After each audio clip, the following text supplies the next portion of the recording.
ಲೋಕಸಭೆಯಲ್ಲಿ ಮಹಿಳಾ ಮೀಸಲಾತಿ ಜಾರಿ ಮಾಡೋದಕ್ಕೆ ಕೇಂದ್ರ ಸರ್ಕಾರ ಸಿದ್ಧತೆ ನಡೆಸಿದೆ. ಈ ಸಂಬಂಧ ಮಹಿಳಾ ಮೀಸಲಾತಿ ಜಾರಿಗೆ ಸಾಂವಿಧಾನಿಕ ತಿದ್ದುಪಡಿ ತರೋದಕ್ಕೆ 3 ದಿನಗಳ ವಿಶೇಷ ಸಂಸತ್ ಅಧಿವೇಶನ ಕರೆಯಲಾಗಿದೆ.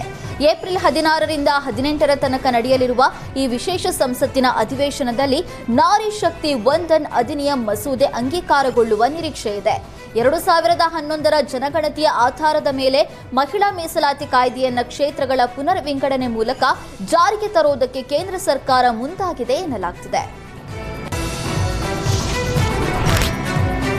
ಪಶ್ಚಿಮ ಬಂಗಾಳದ ಕಲ್ಲಿದ್ದಲು ಕಳ್ಳ ಸಾಗಣೆ ಪ್ರಕರಣ ಸಂಬಂಧ ಜಾರಿ ನಿರ್ದೇಶನಾಲಯ ದಾಳಿ ನಡೆಸಿದೆ. ದೆಹಲಿ, ಹೈದರಾಬಾದ್, ಐಪ್ಯಾಕ್ ಕಚೇರಿ ಸೇರಿದಂತೆ ಹಲವು ನಗರಗಳಲ್ಲಿ ದಾಳಿ ನಡೆಸಿ ಪರಿಶೀಲಿಸಲಾಗಿದೆ.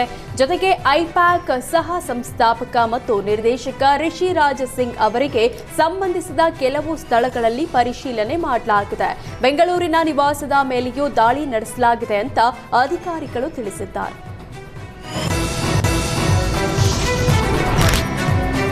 ದಕ್ಷಿಣ ಕನ್ನಡ ಜಿಲ್ಲೆಯ ಉದ್ಯಮಿ ಸುದೀಪ್ ಶೆಟ್ಟಿ ನಿಗೂಢ ಆತ್ಮಹತ್ಯೆ ಪ್ರಕರಣದ ಕುರಿತು ಪತ್ನಿ ಸೌಮ್ಯ ಶೆಟ್ಟಿ ಮತ್ತೊಮ್ಮೆ ಕೌಂಟರ್ ಅಟ್ಯಾಕ್ ಮಾಡಿದ್ದಾಳೆ. ಸುದೀಪ್ ಸಾವಿಗೆ ಸೌಮ್ಯನೇ ಕಾರಣ ಎಂದು ಮೃತನ ತಂದೆ ತಾಯಿ ಆರೋಪಿಸಿದ್ರು.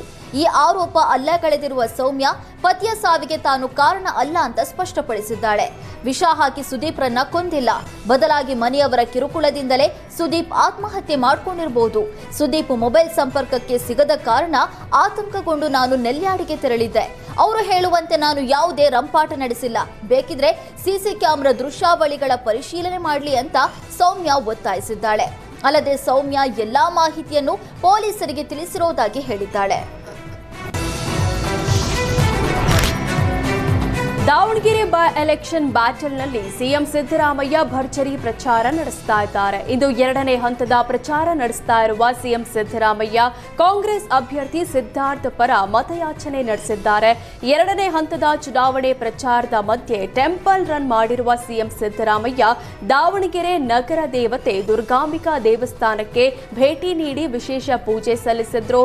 ಆ ಬಳಿಕ ಹಳೇಪೇಟೆಯ ಇತಿಹಾಸ ಪ್ರಸಿದ್ಧ ಹಜರತ್ ಸೈಯದ್ ಖಡಕ್ ಚಮನ್ ಶಹಾವಲಿ ದರ್ಗಾಗೆ ಭೇಟಿ ನೀಡಿದ ಸಿಎಂ ಸಿದ್ದರಾಮಯ್ಯ ಚಾದರ್ ಹೊದಿಸಿ ಪ್ರಾರ್ಥನೆ ಮಾಡಿದ್ರು. ಸಿಎಂ ಸಿದ್ದರಾಮಯ್ಯಗೆ ಸಚಿವ ಎಸ್ಎಸ್ ಮಲ್ಲಿಕಾರ್ಜುನ ಸೇರಿದಂತೆ ಇನ್ನಿತರ ಕಾರ್ಯಕರ್ತರು ಸಾಥ್ ಕೊಟ್ಟರು. ದಾವಣಗೆರೆ ಬಾಗಲಕೋಟೆ ಉಪಚುನಾವಣೆ ಹಿನ್ನೆಲೆ ಗ್ಯಾರಂಟಿ ಯೋಜನೆಗಳ ಹಣ ಬಿಡುಗಡೆ ತಡೆ ಕೋರಿ ಕೋರ್ಟ್ ಮೆಟ್ಟಿಲೇರಿದ್ದಾರೆ. ದಾವಣಗೆರೆ ನಿವಾಸಿ ಗೌತಮ್ ಕುಮಾರ್ ಜೈನ್ ಹೈಕೋರ್ಟ್ಗೆ ಅರ್ಜಿ ಸಲ್ಲಿಸಿದ್ದಾರೆ. ಈ ಅರ್ಜಿ ವಿಚಾರಣೆ ನಡೆಸಿದ್ದ ನ್ಯಾಯಮೂರ್ತಿ ಸಚಿನ್ ಶಂಕರ್ ಮಗದುಂ ಏಪ್ರಿಲ್ 15ಕ್ಕೆ ಅರ್ಜಿ ವಿಚಾರಣೆ ಮುಂದೂಡಿದ್ದಾರೆ. ಹೈಕೋರ್ಟ್ನಲ್ಲಿ ಸರ್ಕಾರದ ಪರ ವಾದ ಮಂಡಿಸಿದ ಶಶಿಕಿರಣ್ ಶೆಟ್ಟಿ, ಫೆಬ್ರವರಿವರೆಗಿನ ಗೃಹಲಕ್ಷ್ಮಿ ಹಣ ಈಗಾಗಲೇ ಬಿಡುಗಡೆ ಮಾಡಲಾಗಿದೆ. ಉಚಿತ ಬಸ್, ಉಚಿತ ವಿದ್ಯುತ್ ನೀಡಲಾಗ್ತಿದೆ. ಉಳಿದ ಹಣ ಯಾವಾಗ ಬಿಡುಗಡೆ ಮಾಡಲಾಗುತ್ತೆ ಅನ್ನೋದು ಗೊತ್ತಿಲ್ಲ ಅಂತ ನ್ಯಾಯಾಲಯಕ್ಕೆ ತಿಳಿಸಿದ್ದಾರೆ. ದಾವಣಗೆರೆ ಉಪಚುನಾವಣೆಯ ಬ್ಯಾಟಲ್ ದಿನೇ ದಿನೇ ರಂಗೇರ್ತಾ ಇದೆ. ಕಾಂಗ್ರೆಸ್ ಪರ ಸಿಎಂ ಸಿದ್ದರಾಮಯ್ಯ ಬಿರುಸಿನ ಪ್ರಚಾರ ನಡೆಸ್ತಾ ಇದ್ರೆ, ಇತ್ತ ಬಿಜೆಪಿ ಅಭ್ಯರ್ಥಿ ಶ್ರೀನಿವಾಸ ದಾಸ ಕರಿಯಪ್ಪ ಪರ ಬಿಜೆಪಿ ನಾಯಕರು ಮತಯಾಚನೆ ನಡೆಸ್ತಾ ಇದ್ದಾರೆ. ವಿಪಕ್ಷ ನಾಯಕ ಆರ್ ಅಶೋಕ್, ಮಾಜಿ ಸಚಿವ ಶ್ರೀರಾಮುಲು ಹದಡಿ, ಹೊಸ ನಾಯಕನಹಳ್ಳಿ, ಕೈದಾಳೆ ಗ್ರಾಮದಲ್ಲಿ ಮತಬೇಟೆ ನಡೆಸಿದ್ದಾರೆ. ದುರಾಡಳಿತ ನಡೆಸ್ತಾ ಇರುವ ಕಾಂಗ್ರೆಸ್ಗೆ ಪಾಠ ಕಲಿಸುವಂತೆ ಕರೆ ನೀಡಿರುವ ಬಿಜೆಪಿ ನಾಯಕರು ಬಿಜೆಪಿಯ ಶ್ರೀನಿವಾಸ ದಾಸ ಕರಿಯಪ್ಪಗೆ ಮತ ನೀಡುವಂತೆ ಕೋರಿದ್ದಾರೆ. ಅನಾರೋಗ್ಯದ ನಡುವೆಯೂ ವಿದ್ಯಾರ್ಥಿಯೊಬ್ಬ ಚಿಕಿತ್ಸೆ ಪಡೆದು ಎಸ್ಎಲ್ಸಿ ಪರೀಕ್ಷೆ ಬರೆದು ಗಮನ ಸೆಳೆದಿದ್ದಾನೆ. ಚಿಕ್ಕಮಗಳೂರಿನ ಮೂಡಿಗೆರೆ ತಾಲೂಕಿನ ಬಣಕಲ್ ಪ್ರೌಢಶಾಲೆಯಲ್ಲಿ ಈ ಘಟನೆ ನಡೆದಿದೆ. ಬಣಕಲ್ ಪ್ರೌಢಶಾಲೆಯ ವಿದ್ಯಾರ್ಥಿ ಗಗನ್ ಅನಾರೋಗ್ಯದ ನಡುವೆ ಪರೀಕ್ಷೆಗೆ ಹಾಜರಾಗಿದ್ದ ವಿದ್ಯಾರ್ಥಿ. ಪರೀಕ್ಷೆ ಬರಿತಾ ಇರುವಾಗಲೇ ತೀವ್ರವಾದ ಹೊಟ್ಟೆ ನೋವು ಕಾಣಿಸಿಕೊಂಡು ಅಸ್ವಸ್ಥನಾಗಿದ್ದ. ತಕ್ಷಣ ಶಾಲಾ ಸಿಬ್ಬಂದಿ ಆತನನ್ನ ಬಣಕಲ್ ಸರ್ಕಾರಿ ಆಸ್ಪತ್ರೆಗೆ ದಾಖಲಿಸಿದ್ರು. ವೈದ್ಯರು ಪ್ರಥಮ ಚಿಕಿತ್ಸೆ ನೀಡಿ ಬಳಿಕ ಡ್ರಿಪ್ ವ್ಯವಸ್ಥೆ ಮಾಡಿದ್ರು. ಆದ್ರೆ ಇಂದು ಕೊನೆಯ ಪರೀಕ್ಷೆಯಾಗಿದ್ರಿಂದ ವರ್ಷ ಪೂರ್ತಿ ಪಟ್ಟ ಶ್ರಮ ವ್ಯರ್ಥವಾಗಬಾರದು ಅನ್ನುವ ಸಂಕಲ್ಪದಿಂದ ಗಗನ್ಗೆ ಧೈರ್ಯ ಪ್ರದರ್ಶಿಸಲಾಗಿದೆ. ಡ್ರಿಪ್ ಹಾಕಿಕೊಂಡೇ ಪರೀಕ್ಷಾ ಕೇಂದ್ರಕ್ಕೆ ಬಂದು ಎಕ್ಸಾಮ್ ಬರೆದಿದ್ದಾನೆ. ದೇವನಹಳ್ಳಿ ಜಿಲ್ಲಾಡಳಿತ ಭವನದಲ್ಲಿ ನಡೆದ ಅಂಬೇಡ್ಕರ್ ಜಯಂತಿ ಪೂರ್ವಭಾವಿ ಸಭೆಯಲ್ಲಿ ರೈತನೊಬ್ಬ ಅಳಲು ತೋಡಿಕೊಂಡಿದ್ದಾನೆ. ಜಮೀನು ವಿಚಾರಕ್ಕೆ ಸಚಿವ ಕೆಎಚ್ ಮುನಿಯಪ್ಪ ಮುಂದೆ ವಿಷ ಕುಡಿಯೋದಾಗಿ ರೈತ ಆಂಜಿನಪ್ಪ ಕಣ್ಣೀರಿಟ್ಟಿದ್ದಾನೆ. ವಿಷದ ಬಾಟಲ್ ತಂದಿದ್ದ ರೈತ 20 ಗುಂಟೆ ಜಮೀನು ವ್ಯಾಜ್ಯ ವಿಚಾರಕ್ಕೆ ತಾಲೂಕು ಅಧಿಕಾರಿಗಳು ಕಿರುಕುಳ ನೀಡ್ತಾ ಇದ್ದಾರೆ. ಅಂಬೇಡ್ಕರ್ ಜಯಂತಿಯ ಒಳಗಾಗಿ ಸಮಸ್ಯೆ ಬಗೆಹರಿಸದಿದ್ರೆ ಕುಟುಂಬ ಸಮೇತ ಸಾಮೂಹಿಕ ಆತ್ಮಹತ್ಯೆ ಎಚ್ಚರಿಕೆ ಕೊಟ್ಟಿದ್ದಾರೆ. ಹಣಕಾಸಿನ ವಿಚಾರಕ್ಕೆ ಶುರುವಾದ ಗಲಾಟೆ ಪತ್ನಿಯ ಕೊಲೆಯಲ್ಲಿ ಅಂತ್ಯವಾಗಿದೆ. ಹೆಂಡತಿ ಕುತ್ತಿಗೆ ಮೇಲೆ ಗಂಡ ಕಾಲಿಟ್ಟು ತುಳಿದು ಕೊಲೆ ಮಾಡಿರುವ ಘಟನೆ ಪೀಣ್ಯ ಪೊಲೀಸ್ ಠಾಣಾ ವ್ಯಾಪ್ತಿಯ ನಾಗಸಂದ್ರದಲ್ಲಿ ನಡೆದಿದೆ. 34 ವರ್ಷದ ಕಾವ್ಯ ಕೊಲೆಯಾದ ದುರ್ದೈವಿ. ದರಿಯಪ್ಪ ಕೊಲೆಗೈದ ಪತಿ. ಬೆಳಗಾವಿ ಮೂಲದ ದರಿಯಪ್ಪ ಕಾಂಟ್ರಾಕ್ಟರ್ ಕೆಲಸ ಮಾಡಿಕೊಂಡಿದ್ರು. ಆದರೆ ಆಸ್ತಿ ಹಾಗೂ ಹಣಕಾಸಿನ ವಿಚಾರಕ್ಕೆ ದಂಪತಿ ನಡುವೆ ಗಲಾಟೆ ನಡೀತಾ ಇತ್ತು ಎನ್ನಲಾಗಿದೆ. 2 ಲಕ್ಷದ ಹಣ ತನ್ನ ಅಣ್ಣನಿಗೆ ಕೊಡೋದಾಗಿ ಮೃತ ಕಾವ್ಯ ಗಲಾಟೆ ಮಾಡಿದ್ರು ಎನ್ನಲಾಗಿದೆ. ಈ ವೇಳೆ ಸಿಟ್ಟಾಗಿದ್ದ ದರಿಯಪ್ಪ ಕೊಲೆಗೈದಿದ್ದಾನೆ ಎನ್ನಲಾಗಿತ್ತು. ಆದ್ರೀಗ ಈ ಪ್ರಕರಣಕ್ಕೆ ದರಿಯಪ್ಪ ಸ್ನೇಹಿತ ವೆಂಕಟಾಚಲಯ್ಯ ಟ್ವಿಸ್ಟ್ ಕೊಟ್ಟಿದ್ದಾರೆ. ದರಿಯಪ್ಪಗೆ ಇದ್ದ ಹುಡುಗಿಯರ ಶೋಕಿಯಿಂದ ಕಾವ್ಯ ಮನನೊಂದಿದ್ರು. ಇದೇ ವಿಚಾರವಾಗಿ ಗಲಾಟೆ ನಡೆದಿದೆ ಎಂದಿದ್ದಾರೆ. ಬೇಸಿಗೆಯ ಬಿರು ಬಿಸಿಲು ಲೆಕ್ಕಿಸದೆ ಕಾಂಗ್ರೆಸ್ ಹಾಗೂ ಬಿಜೆಪಿ ನಾಯಕರು ಮತಬೇಟೆ ನಡೆಸಿದ್ದಾರೆ. ಇದೀಗ ಬಿಜೆಪಿ ಉಚ್ಚಾಟಿತ ಶಾಸಕ ಬಸನಗೌಡ ಪಾಟೀಲ್ ಯತ್ನಾಳ್ ಸಹ ಬಾಗಲಕೋಟೆ ಬೈ ಎಲೆಕ್ಷನ್ ಅಖಾಡಕ್ಕಿಳಿದಿದ್ದು ಬಿಜೆಪಿ ಅಭ್ಯರ್ಥಿ ವೀರಣ್ಣ ಚರಂತಿಮಠ ಪರ ಪ್ರಚಾರಕ್ಕಿಳಿದಿದ್ದಾರೆ. ಚುನಾವಣಾ ಪ್ರಚಾರಕ್ಕೆ ತೆರಳುವ ಮುನ್ನ ವಿಜಯಪುರದಲ್ಲಿ ಮಾಧ್ಯಮಗಳ ಜೊತೆ ಮಾತನಾಡಿದ ಯತ್ನಾಳ್ ಕರ್ನಾಟಕ ಬಿಜೆಪಿ ನಾಯಕರ ವಿರುದ್ಧ ವಾಗ್ದಾಳಿ ನಡೆಸಿದ್ರು. ಅಧಿಕಾರ ಇದ್ದಾಗ ಹಿಂದೂಗಳ ರಕ್ಷಣೆ ಮಾಡಿಲ್ಲ ಅಂತ ಯತ್ನಾಳ್ ಕಿಡಿಕಾರಿದ್ರು. ಕಳೆದೊಂದು ವರ್ಷದಿಂದ ಸಿಎಂ ಕುರ್ಚಿ ಕಚ್ಚಾಟ, ಸಚಿವ ಸಂಪುಟ ಪುನರಚನೆಯ ಸುದ್ದಿ ಸದ್ದು ಮಾಡ್ತಾನೆ ಇದೆ. ಆದ್ರೀಗ ರಾಜ್ಯ ಕಾಂಗ್ರೆಸ್ ಉಸ್ತುವಾರಿ ರಣದೀಪ್ ಸಿಂಗ್ ಸುರ್ಜೇವಾಲಾ ಸಂಪುಟ ಪುನರಚನೆಯ ಸುಳಿವು ಕೊಟ್ಟಿದ್ದಾರೆ. ಕೆಪಿಸಿಸಿ ಕಚೇರಿಯಲ್ಲಿ ನಡೆದ ಸಭೆಯೊಂದರಲ್ಲಿ ಈ ಬಗ್ಗೆ ಪ್ರಸ್ತಾಪಿಸಿರುವ ಸುರ್ಜೇವಾಲಾ ಪಂಚರಾಜ್ಯ ಚುನಾವಣೆ ಮುಗಿತಾ ಇದ್ದಂತೆ ಸಚಿವ ಸಂಪುಟ ಪುನರಚನೆ ಮಾಡಲಾಗುತ್ತೆ. ಹೈಕಮಾಂಡ್ ಸಹ ಸಚಿವ ಸಂಪುಟ ಪುನರಚನೆ ಮಾಡುವ ಇಂಗಿತ ಹೊಂದಿದೆ ಅಂತ ಹೇಳಿದ್ದಾರೆ. ಸುರ್ಜೇವಾಲಾ ಸುಳಿವು ನೀಡಿರುವ ಬೆನ್ನಲ್ಲೇ ಸಚಿವ ಸಂಪುಟ ಸೇರಲು ತಯಾರಿ ಜೋರಾಗಿದೆ. ಬೈ ಎಲೆಕ್ಷನ್ ಮುಗಿತಾ ಇದ್ದಂತೆ ದೆಹಲಿಯತ್ತ ದೌಡಾಯಿಸಲು ಸಚಿವ ಸ್ಥಾನದ ಆಕಾಂಕ್ಷಿಗಳು ಸಜ್ಜಾಗಿದ್ದಾರೆ. ಇದರ ನಡುವೆ ಸಚಿವ ಸಂಪುಟದ ನಡುವೆ ಸಿಎಂ ಸ್ಥಾನವೂ ಬದಲಾಗುತ್ತಾ ಅನ್ನೋ ಪ್ರಶ್ನೆ ಉದ್ಭವಿಸಿದೆ. ರಾಜ್ಯಸಭಾ ಸಂಸದ ರಾಘವ್ ಚಡ್ಡಾಗೆ ಶಾಕ್ ಎದುರಾಗಿದೆ. ಆಮ್ ಆದ್ಮಿ ಪಕ್ಷ ರಾಜ್ಯಸಭಾ ಉಪನಾಯಕ ಸ್ಥಾನದಿಂದಲೂ ಕೋಪ್ ನೀಡಲಾಗಿದೆ. ಆ ಮೂಲಕ ರಾಜ್ಯಸಭೆಯಲ್ಲಿ ಮಾತನಾಡುವ ಹಕ್ಕನ್ನು ಕೂಡ ಮೊಟಕುಗೊಳಿಸಲಾಗಿದೆ. ರಾಘವ್ ಚಡ್ಡಾಗೆ ಸ್ಥಾನದಲ್ಲಿ ಅಶೋಕ್ ಮಿತ್ತಲ್ ಹೊಸ ಉಪನಾಯಕನನ್ನು ನೇಮಿಸಲಾಗಿದೆ. ಬೆಂಗಳೂರಲ್ಲಿ ಎಲ್ಪಿಜಿ ಗ್ಯಾಸ್ ಅಭಾವ ಮತ್ತಷ್ಟು ಬಿಗಡಾಯಿಸ್ತಾ ಇದೆ. ಎಲ್ಪಿಜಿ ಗ್ಯಾಸ್ ಸಿಗದೆ ಆಟೋ ಚಾಲಕರು ಸಂಕಷ್ಟಕ್ಕೆ ಸಿಲುಕಿದ್ದಾರೆ. ಒಂದೊತ್ತಿನ ಊಟಕ್ಕೂ ಪರದಾಡುವಂತಾಗ್ತಾ ಇದೆ. ತಮ್ಮ ದುಸ್ಥಿತಿಗೆ ಆಟೋ ಚಾಲಕ ಕಣ್ಣೀರು ಹಾಕಿದ್ದಾರೆ. ನಾನು ದುಡಿದ್ರೆ ಹೆಂಡತಿ ಮಕ್ಕಳನ್ನ ಸಾಕೋದಕ್ಕೆ ಆಗತ್ತೆ, ಬೇರೆ ಯಾರು ನಮಗೆ ಒಂದೊತ್ತಿನ ಊಟ ಹಾಕಲ್ಲ, ನಮಗೆ ಯಾರೂ ದಿಕ್ಕಿಲ್ಲ, ಆಟೋ ಎತ್ತಿಕೊಂಡು ಮನೆಗೆ ಹೋಗು ಅಂತಾರೆ. ನನ್ನ ಮನೆ ಸರ್ಜಾಪುರದಲ್ಲಿದೆ, ಅಲ್ಲಿಗೆ ತಳ್ಳಿಕೊಂಡು ಹೋಗೋದಕ್ಕಾಗತ್ತಾ? ಹೀಗಾಗಿಯೇ ಲಾಕ್ ಮಾಡಿ ಮಲ್ಕೊಂಡೆ ಅಂತ ಆಟೋ ಚಾಲಕ ಏಷ್ಯಾನೆಟ್ ಸುವರ್ಣ ನ್ಯೂಸ್ ಬಳಿ ತಮ್ಮ ಅಳಲು ತೋಡಿಕೊಂಡಿದ್ದಾರೆ. ರಾಜಧಾನಿ ಬೆಂಗಳೂರಿನಲ್ಲಿ ದಿನೇ ದಿನೇ ಎಲ್ಪಿಜಿ ಆಟೋ ಗ್ಯಾಸ್ ಸಂಕಷ್ಟ ಹೆಚ್ಚಾಗ್ತಿದೆ. ಗ್ಯಾಸ್ ಸಿಗದೆ ದುಡಿದು ತಿನ್ನೋಕು ಪರದಾಡ್ತಾ ಇರುವ ಚಾಲಕರು, ಜನಪ್ರತಿನಿಧಿಗಳು ಸರ್ಕಾರಗಳ ವಿರುದ್ಧ ಆಕ್ರೋಶ ಹೊರಹಾಕಿದ್ದಾರೆ. ರಾಜಕೀಯ ನಾಯಕರ ಪ್ರಚಾರಕ್ಕೆ ನಮ್ಮ ಆಟೋಗಳು ಬೇಕು, ನಮ್ಮ ವೋಟ್ ಬೇಕು, ಆದ್ರೆ ನಮ್ಮ ಕಷ್ಟ ಯಾರಿಗೂ ಬೇಡ ಅಂತ ಕಿಡಿಕಾರಿರುವ ಆಟೋ ಚಾಲಕರು ಶೀಘ್ರವೇ ಗ್ಯಾಸ್ ಅಭಾವ ನೀಗಿಸುವಂತೆ ಸರ್ಕಾರಗಳಿಗೆ ಮನವಿ ಮಾಡಿದ್ದಾರೆ. ಮಧ್ಯಪ್ರಾಚ್ಯ ಯುದ್ಧದಿಂದ ರಾಜ್ಯದಲ್ಲಿ ಆಟೋ ಗ್ಯಾಸ್ ಎಮರ್ಜೆನ್ಸಿ ಸೃಷ್ಟಿಯಾಗಿದೆ. ಬೆಂಗಳೂರಲ್ಲಿ ಆಟೋ ಗ್ಯಾಸ್ ಸಿಗದೆ ಪರದಾಡ್ತಿದ್ದಾರೆ.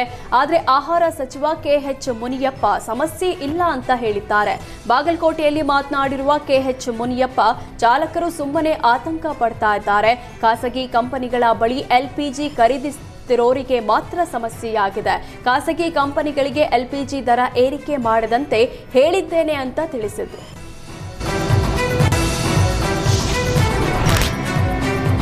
ವಾಣಿಜ್ಯ ಸಿಲಿಂಡರ್ ದರ ಏರಿಕೆ ಬೆನ್ನಲ್ಲೇ ಹೋಟೆಲ್ಗಳ ಊಟ ತಿಂಡಿ ಬೆಲೆಯೂ ದುಬಾರಿಯಾಗಿದೆ. ಒಂದೇ ತಿಂಗಳ ಅವಧಿಯಲ್ಲಿ ಸಿಲಿಂಡರ್ ದರ 497 ರೂಪಾಯಿ ಹೆಚ್ಚಳವಾಗಿದೆ.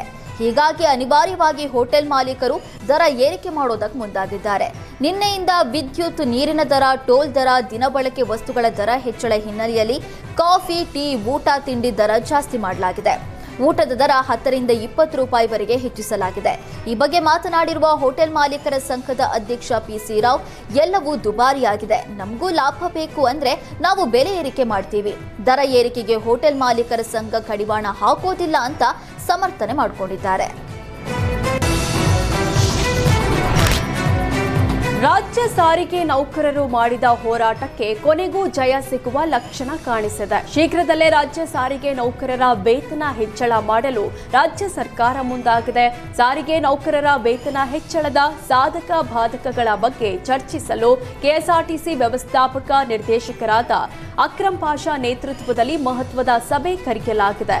ಏಪ್ರಿಲ್ 6ರಂದು ನೌಕರರ ಸಂಘಟನೆಗಳ ಪದಾಧಿಕಾರಿಗಳೊಂದಿಗೆ MD ಸಮಾಲೋಚನೆ ನಡೆಸಲಿದ್ದು, ಅಂದೇ ಸಾರಿಗೆ ನೌಕರರ ವೇತನ ಹೆಚ್ಚಳದ ಮಹತ್ವದ ನಿರ್ಧಾರ ಕೈಗೊಳ್ಳುವ ಸಾಧ್ಯತೆ ಇದೆ. ಕಳೆದ 3 ವರ್ಷಗಳಿಂದ ಸಾರಿಗೆ ನೌಕರರು ವೇತನ ಪರಿಷ್ಕರಣೆಗಾಗಿ ನಿರಂತರ ಹೋರಾಟ ನಡೆಸ್ತಾ ಬಂದಿದ್ದಾರೆ. 2024ರ ಜನವರಿಯಿಂದ ಅನ್ವಯವಾಗುವಂತೆ ವೇತನ ಹೆಚ್ಚಳ, 38 ತಿಂಗಳ ಹಿಂಬಾಕಿ ಪಾವತಿಸುವಂತೆ ನೌಕರರು ಪಟ್ಟು ಹಿಡಿದಿದ್ರು. ಇದೀಗ ನೌಕರರ ತೀವ್ರ ಒತ್ತಡಕ್ಕೆ ಮಣಿದಿರುವ ಸರ್ಕಾರ ಈ ಬಾರಿ ಅವರ ಬೇಡಿಕೆಗೆ ಪೂರಕವಾಗಿ ಸ್ಪಂದಿಸುವ ನಿರೀಕ್ಷೆ ಇದೆ.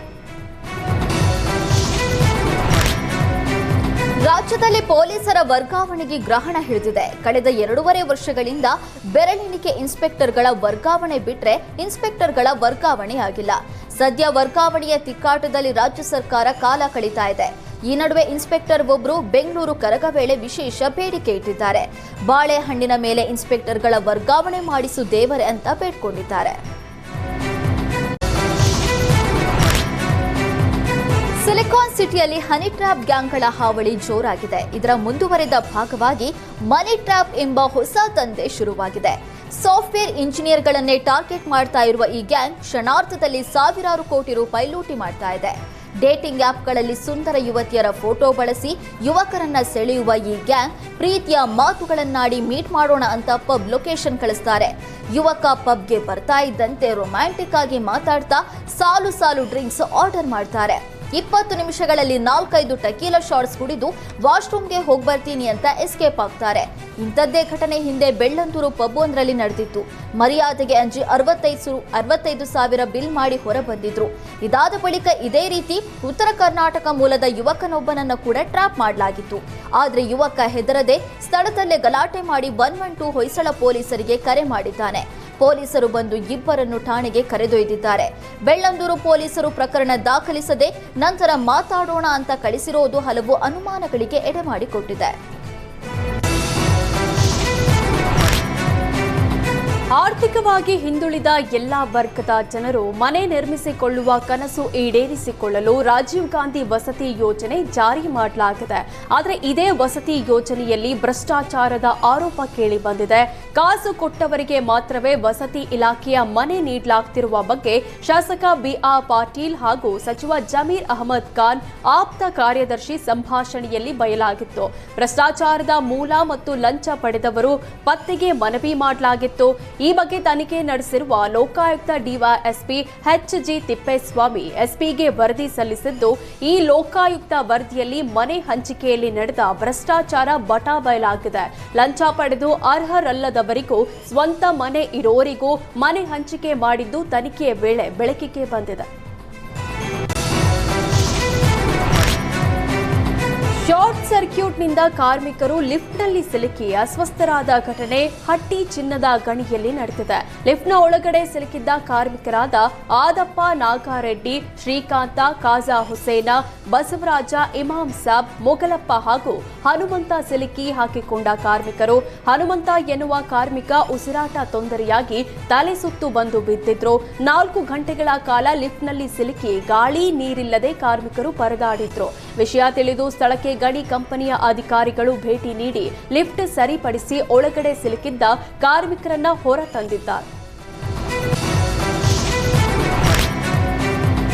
ವೇಗವಾಗಿ ಬಂದ ಆಂಧ್ರ ಸಾರಿಗೆ ಬಸ್ ಡಿವೈಡರ್ಗೆ ಡಿಕ್ಕಿ ಹೊಡೆದು ಅಪಘಾತ ಸಂಭವಿಸಿದ ಘಟನೆ ಬೆಂಗಳೂರಿನ ಶಿವಾನಂದ ಸರ್ಕಲ್ ಬಳಿ ನಡೆದಿದೆ. ಅದೋನಿಯಿಂದ ಅನಂತಪುರ ಮೂಲಕ ಬೆಂಗಳೂರಿಗೆ ಬರ್ತಾ ಇದ್ದ ಬಸ್ ಬೆಳಗಿನ ಜಾವ ಡಿವೈಡರ್ಗೆ ಡಿಕ್ಕಿ ಹೊಡೆದಿದೆ. ಅಪಘಾತದ ರಭಸಕ್ಕೆ ಬಸ್ಸಿನ ಮುಂಭಾಗದ ಚಕ್ರ ಹಾಗೂ ಇಂಜಿನ್ ಕಿತ್ತು ಹೊರಬಂದಿದೆ. ಅದೃಷ್ಟವಶಾತ್ ಅಪಘಾತದಲ್ಲಿ 35 ಪ್ರಯಾಣಿಕರು ಸೇಫ್ ಆಗಿದ್ದು, ಸದ್ಯ ಹೈಗ್ರೌಂಡ್ಸ್ ಪೊಲೀಸರು ಡಿವೈಡರ್ಗೆ ಸಿಲುಕಿದ್ದ ಬಸ್ ಅನ್ನು ಹೊರತೆಗೆದಿದ್ದಾರೆ.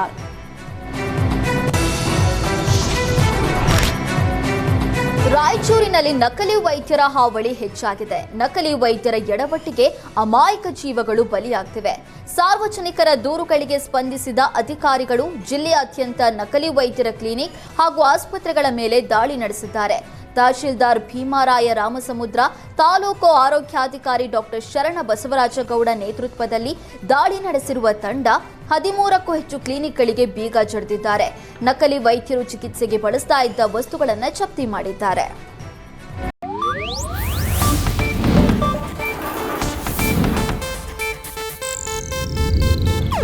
ಇದು ಏಷ್ಯಾನೆಟ್ ನ್ಯೂಸ್ ನೆಟ್ವರ್ಕ್ ಪ್ರಸ್ತುತಿ.